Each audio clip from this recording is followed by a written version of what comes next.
Assalamualaikum warahmatullahi wabarakatuh.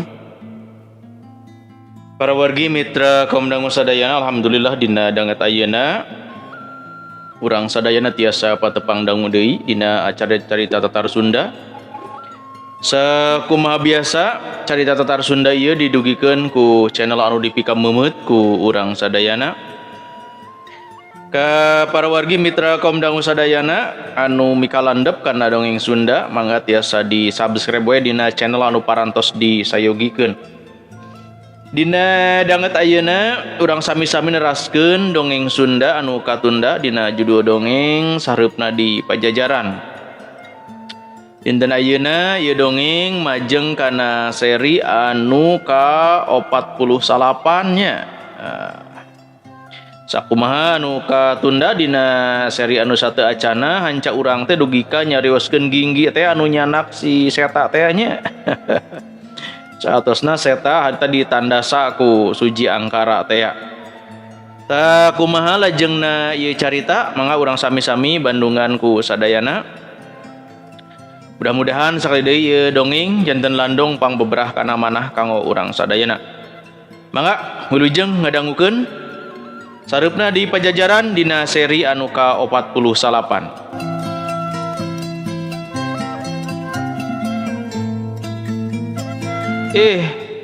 Andika mah bet nyanyahoanan make nyaho pipaeheun sagala. Usaha heula geura tembal Ginggi. Ngan sabenerna kusaliwat oge Ginggi teh apal nyawa Seta moal katulungan. Andika apal cara niremkeun jasad. Apalah lamun anu palastra di gunung dikurebkeun, lamun anu palastra deket cacai ditiremkeun, awakna dibeungbeuratan ku batu, ceuk Ginggi. Nya matak tadi Andika dititah makal batu oge. Da Andika mah moal paeh. Seta seuri ipis, masing kaayaan remeng-remeng malah medem, tapi daku ilmu sorot kalong sanggup mireungeuh kaayaan Seta. Getih lalambaran di sakujur awakna, malah dina tarang dina ceuli nya pokona mah di mana we kabeh hari teh pinuh ku getih. Aduh hampura nya kaula, ceuk Seta. Sidi kaula anu kudu dihampura ku Andika mah. Tembal Ginggi ras ke Nyi Santimi anu kacida dipika cinta ku Seta, tapi kalah dirobeda ku dirina. Untung Seta teu nyusul tepus, nah naon cenah meureun make kudu menta dihampura. Dalamun nya Ginggi nu balaka manehna moal sanggup nepikeunana. Dosa manehna ka Seta mah jauh leuwih badag batan dosa Seta ka dirina anu sakadar umangkeuh jeung remen ngalelece. Bener Seta teh kungsi timburuan ka manehna pedah Ginggi disangka ngintip Nyi Santimi keur mandi. Tapi sabenerna dosa anu gede mah lain eta. Dosa anu hese nampa pangampura mah nyaeta geus ulin birahi jeung Nyi Santimi kalawan demit jeung henteu sah. Aing moal bisa balaka ka si Seta, ceuk pikir Ginggi bari meresihan getih anu lalambaran di sakujur awak Seta. Aduh hampura kaula Ginggi, hampura, ceuk Seta sorakna mimiti les-lesan. Seta, kaula anu ayeuna rek menta dihampura mah dengekeun. Kaula geus ngalambang sari jeung Nyi Santimi. Padahal kaula nyaho yen si Santimi mah geus jadi papacangan Andika. Andika kudu udar ucap ngalubarkeun dosa ka kaula. Nya hampura kaula. Ginggi masing berateun pisan pikeun ngaku dosa tapi ayeuna kacida hayang dihampurakna ku seta. Ngan teteh lah geuning seta teh geus teu bisa nembalana naon. Seta, yeuh, seta. Awak seta geus oyag kabeh. Harita Ginggi nyurucudkeun cai panon kakara ayeuna manehna ceurik. Ceurik alatan seta geus teu bisa ngahampura ku ucap sabab nyawana kaburu eueuh.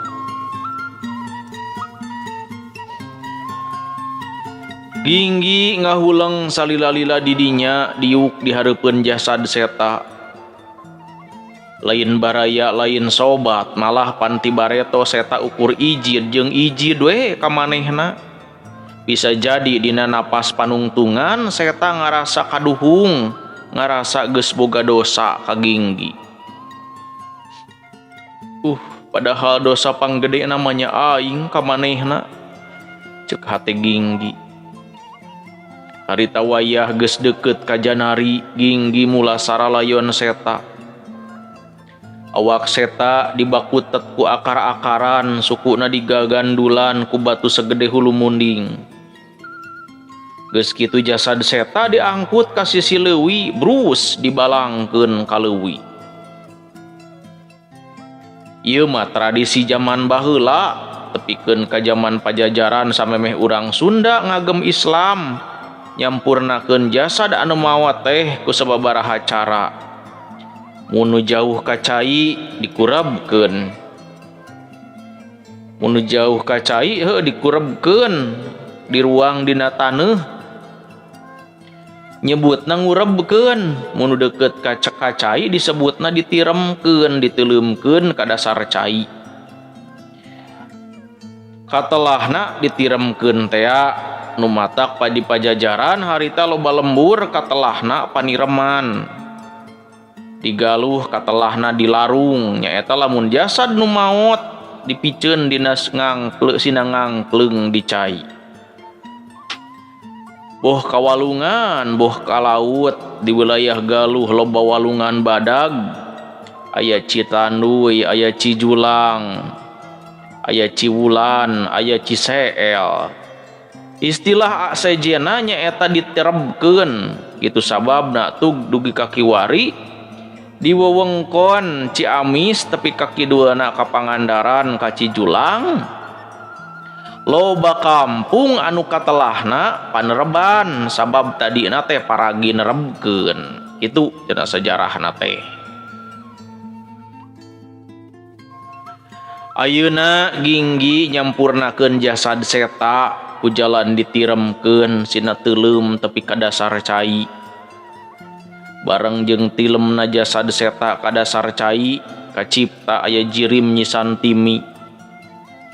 Parawan geulis ti kampung Cae, Nyi Santimi teh dilamar ku seta, ngan Nyi Santimi teu pati bogoh ka seta teh. Kasucian Nyi Santimi makalah beunang ku Ginggi. Nah, Nyi Santimi bogoh ka Ginggi, tepikeun karido kasucian leungit. Ieu ge cantang tu deui. Sabab harita kajadianana kacida ngadadakna. Nyi Santimi daek masrahkeun kasucianana ku sabab harita Ginggi dianggap boga jasa geus nulungan kahormatan Nyi Santimi tina pangrobeda suji angkara anu deuk ngaruda paksa dirina. Nah, si Santimi ingeteun teu ka si seta kitu. Nah manehna ge ingeteun teu ka aing, ceuk pikir Ginggi.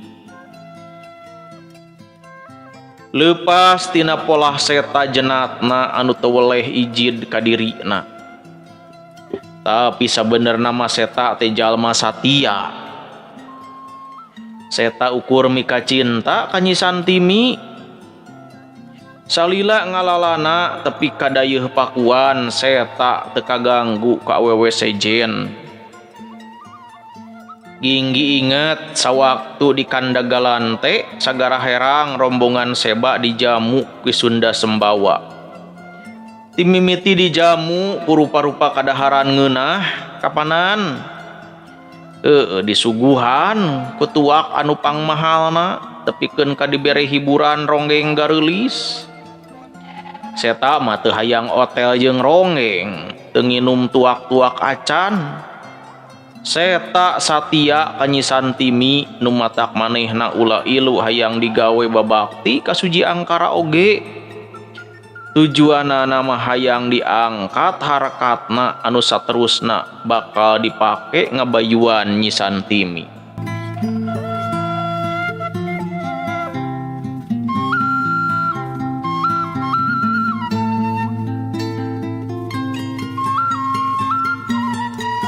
Dibandingkeun jeung dirina ceuk pangrasa Ginggi anu babari kabongroy ku awewe geulis nya alus keneh seta kitu ceuk pikir Ginggi teh. Harita Ginggi cengkat ninggalkeun sisi cai geus kitu leumpang lalaunan bari hate kakalayangan teuing indit kamendit.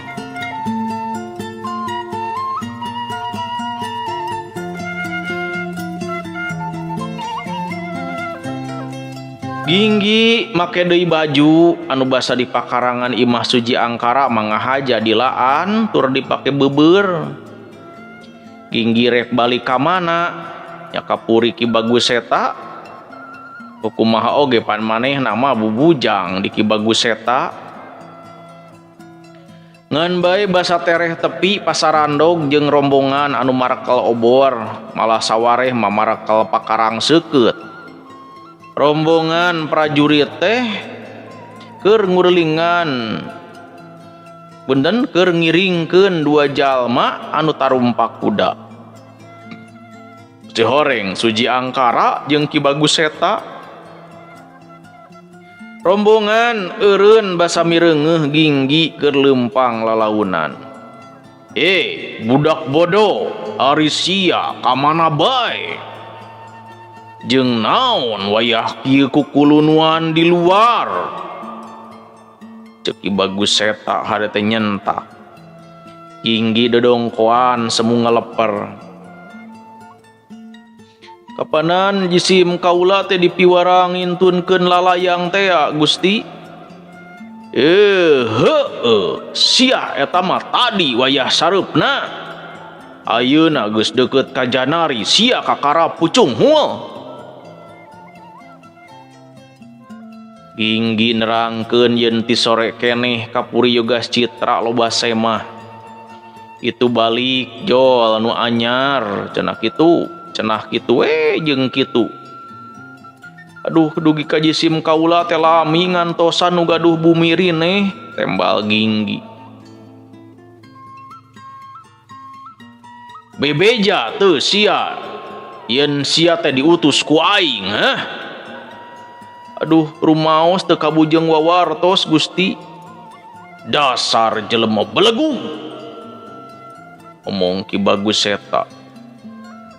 Lain dipi-hapekeun atuh ka ponggawana. Aduh salempang risi teu dugi Gusti. Aduh bodoh sia, ceuk Ki Bagus eta. Apunten bilih para ponggawa diririweuh milarian jisim kaula, ceuk Ginggi. Naeudeuh naon? Neangan sia sagala rupa. Sumuhun bilih we salira ngaraos deudeupeun jisim kaula teu acan wangsul. Teu sing teu hariwang, tembal Ki Bagus eta. Omongan-omongan Ginggi teh sabenerna mah ukurek nalungtik nah Ki Bagus eta atawa Suji Angkara curigaeun teu ka manehna. Tapi ku jawaban Ki Bagus eta kitu aing can bisa narik kasimpulan yen manehna teu neuneun curiga, bisa bae manehna pura-pura teu curiga, ceuk pikir Ginggi. Hayu indit, ceuk Ki Bagus eta ngajak prajurit. Ama kumaha saupami dibagi dua we prajurit teh sapalih ngiring ka jisim kaula, sapalih ngiring ka ama, ceuk Suji Angkara. Alus kitu oge. tembal Ki Bagus Seta. Namung budak ieu mah sawios ngiring ka jisim kaula, omong Suji Angkara bari ngaliuk ka Ginggi. Pek bawa kadinya. Rombongan Suji Angkara aya tujuhan kadalapan jeung Ginggi. Sia kabeh indit ti heula nya, aing aya urusan jeung ieu budak, cek Suji Angkara. Prajurit anu genepan arindit ti heula. Sawaktu kariduaan sabot Suji Angkara nyongklang dina kuda, Ginggi tumanya, aya kajadian naon cenah sabenerna make Ki Bagus Seta ge jiga anu milu ngontrol patempatan.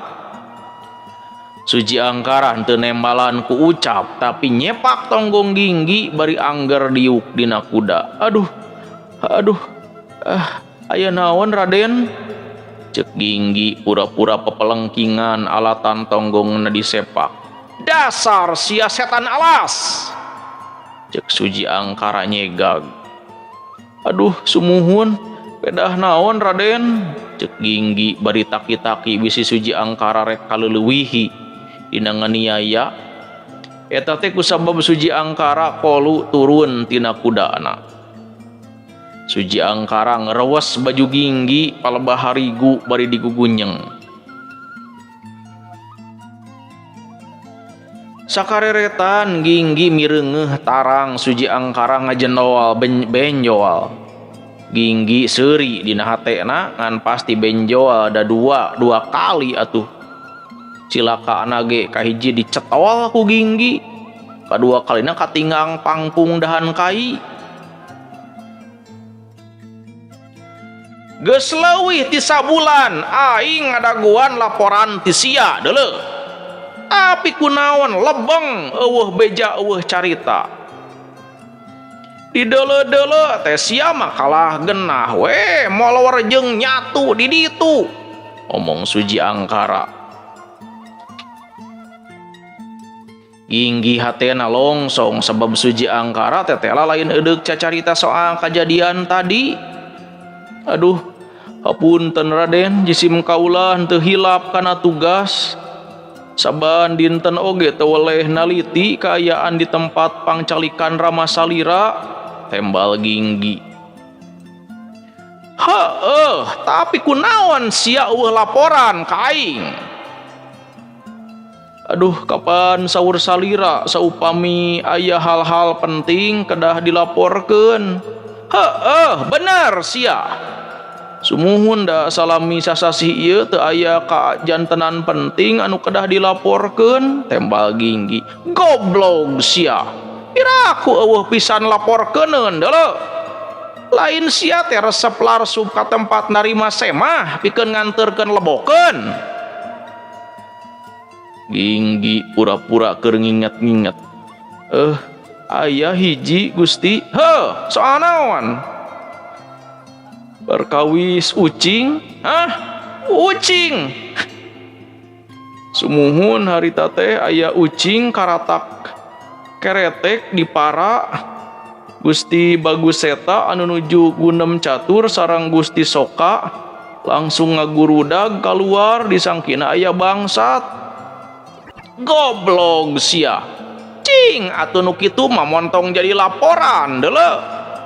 Cek Suji Angkara keheul ku kabodohan Ginggi.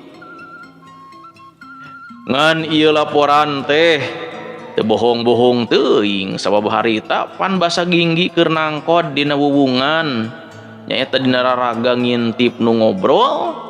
Ki Bagus Seta rada curiga tapikeun ka kudu kaluar heula tumpa tempo kaluhur.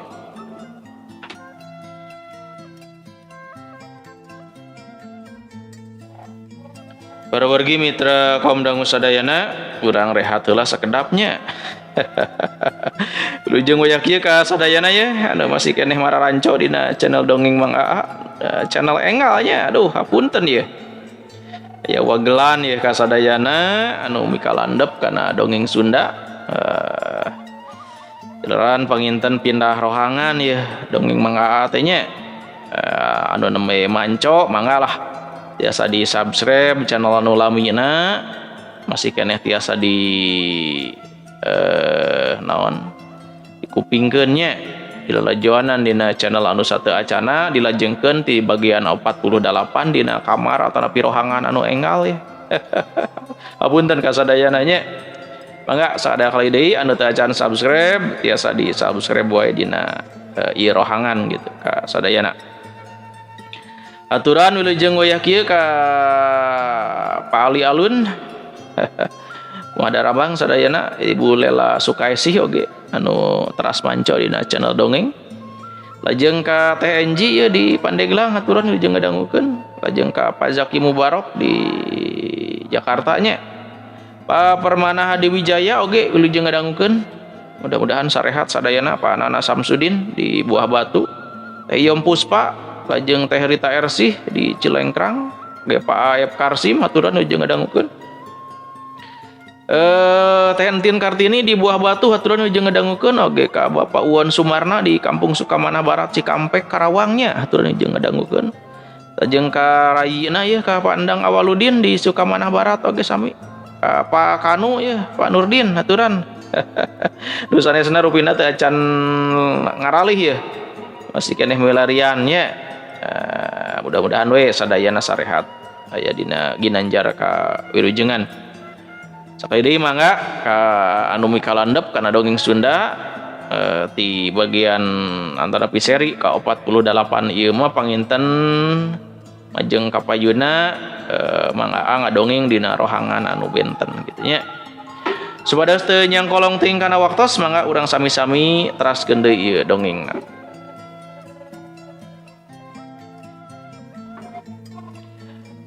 Ngan ieu laporan teh teu bohong-bohong teuing sabab harita basa ginggi keur nangkod dina wuwungan nyaeta dina raraga ngintip nu ngobrol Ki Bagus eta rada curiga tepikeun ka kudu kaluar heula tumpa tempo kaluhur. Aduh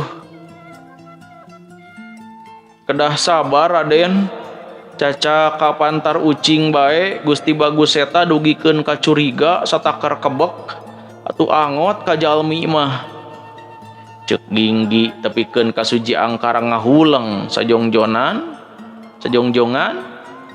bisa jadi kumanehna kapikiran omongan ginggi teh ngan sia teh tetep we jalma bodoh kata toloyo euy. Piraku sabulan leuwih dititah jadi telik sandi teu manggihan hal-hal anu penting saeutik-eutik acan. Ceuk Suji Angkara tetep teu sugema kituna teh bari celak deui kana kudana malah geus rek ngabedal kuda. Aya ketah Raden omong ginggi atuh Suji Angkara ngarandeg deui. Soal naon? Cenah. Isim kaula nampi wartos yen Gusti Nyimas Layang Kingkin kedah ditikahkeun ka ingkang Prabu sareng Nyimas Dewi Banyak Inten kedah ditikah ku salira. Omong ginggi alewo. Aing oge geus nyaho eta mah. Ceuk Suji Angkara pusing deui bae ku kabodohan ginggi. Geus kitu biur Suji Angkara ninggalkeun manehna kitu bae.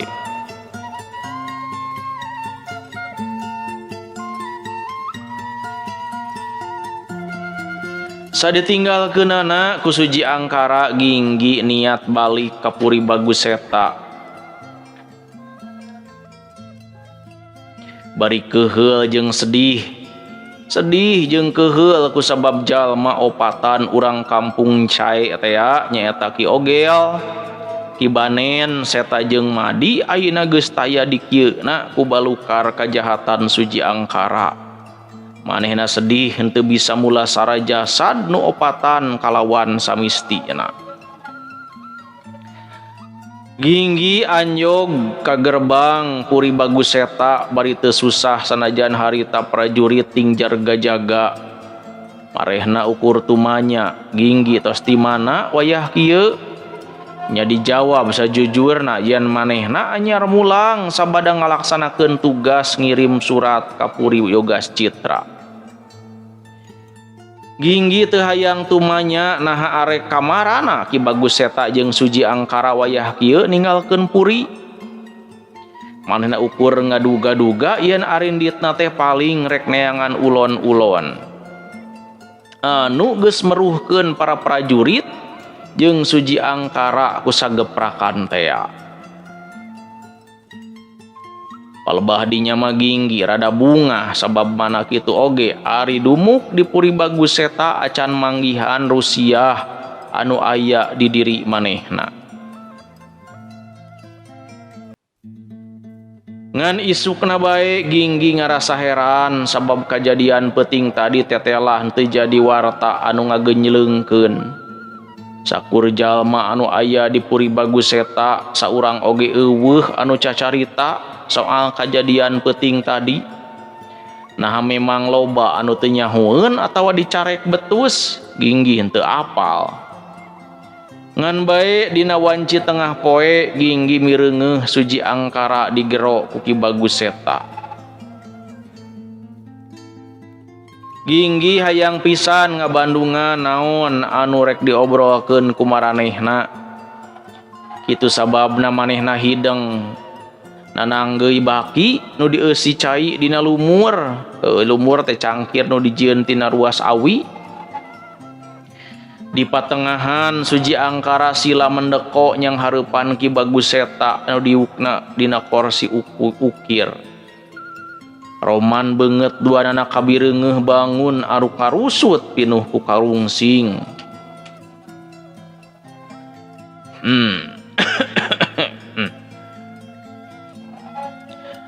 Baca talalayang ti si Yogas Citra. Kadinya baca. Cek Ki Bagus Seta bari nyodorkeun susunan daun lontar anu dibeungkeut ku benang sutra.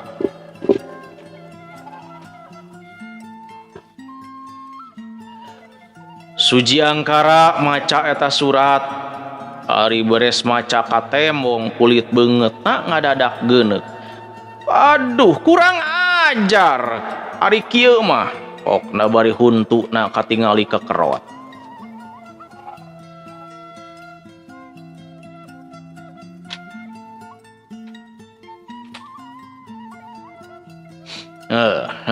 Kumaha cenah? Naon cenah maksudna eta surat teh?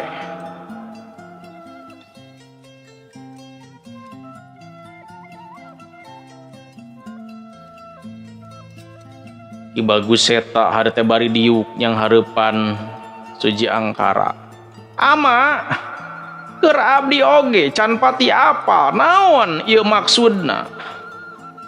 Cek Suji Angkara leungeunna ngelepar tepikeun kasusunan daun lontar anu eusina surat oge pipilueun ngelepar. Geus kitu Suji Angkara nyarita deui naha cenah Ki Bagus Seta salaku bapana mani sakitu yakinna yen lamaran bakal ditarima. Teuy atuh ama oge teu ngarti. Tembal Ki Bagus Seta. Ciga nama ieu kalepatan ama. Nah atuh make ngabatalkeun papacangan si Banyak Angga jeung si Layang Kingkin. Cek Suji Angkara sorana neuteuli karasana teh. Sia mah di pikiran teh ukur urusan sia sorangan Suji. Cek Ki Bagus Seta. Geus kitu Ki Bagus Seta nerangkeun yen maksudna misahkeun hubungan Banyak Angga jeung Layang Kingkin teh sangkan Layang Kingkin dikawin ku raja.